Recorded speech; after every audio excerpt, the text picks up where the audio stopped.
తెలంగాణలో ధాన్యం రైతు, మొక్కజొన్న రైతు, జొన్న రైతు, పొద్దుతిరుగుడు రైతు పంట సాగు చేయడానికి పడ్డ కష్టం కన్నా కూడా వాటిని అమ్ముకోవడానికి ఎక్కువ ఇబ్బంది పడుతూ ఉన్నారు. సరే, అంచనాలు మించి పంట వచ్చింది, రైతులు కూడా మొక్కజొన్న విరివిగా సాగు చేశారు. ప్రభుత్వం 40 లక్షల టన్నులు వస్తుందని అంచనా వేస్తే 70 లక్షల టన్నుల పైనే వచ్చింది.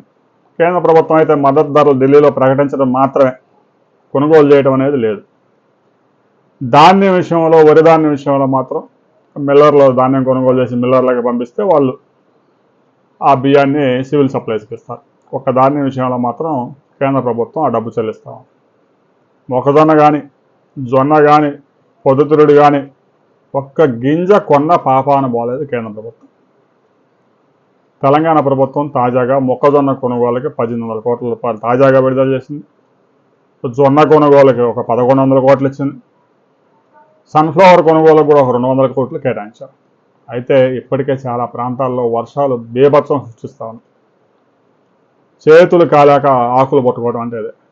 ఈ పాటికి కొనుగోళ్ళన్నీ పూర్తి కావాలి. ఒక్కొక్క రైతు మార్కెట్ యార్డ్లో ధాన్యం పోసి 40 రోజుల పైన. వడదెబ్బకి రైతులు మార్కెట్లో పిట్టల్లా రాలిపోతా ఉన్నారు. సరే, ఎటుకేలకు తెలంగాణ ప్రభుత్వం స్పందించింది, మనం అభినందించాల్సింది. రాబోయే వారం రోజుల్లోనైనా మార్కెట్ యార్డులో పూర్తిగా వరి ధాన్యాన్ని, మొక్కజొన్నని కొనుగోలు చేయండి. రైతులు మరణాలు ఆపండి. ఈ ఎండకి రైతులు రాత్రిపూట కూడా 42 డిగ్రీల టెంపరేచర్స్ నమోదవుతా ఉన్నాయి. పగలు రైతులు ఆ రేకుల షెడ్లలో ఆడాయడా పనుకొని తాగడానికి సరైన నీళ్ళు లేక నానా ఇబ్బందులు పడుతున్నారు. వెంటనే కొనుగోలు చేసి ధాన్యాన్ని లిఫ్ట్ చేయండి. రైతు సోదరులారా, మొక్కజొన్నకి మీకు మద్దతు ధర దక్కుతుందా, లేదు అంటే 2000కి 2100 రూపాయలకి లేపేస్తున్నారా? మీరు ధాన్యం అమ్మితే మొక్కజొన్న ధాన్యం ఏ ధరకు అమ్మారు అనే విషయాన్ని తప్పనిసరిగా కామెంట్ చేయండి.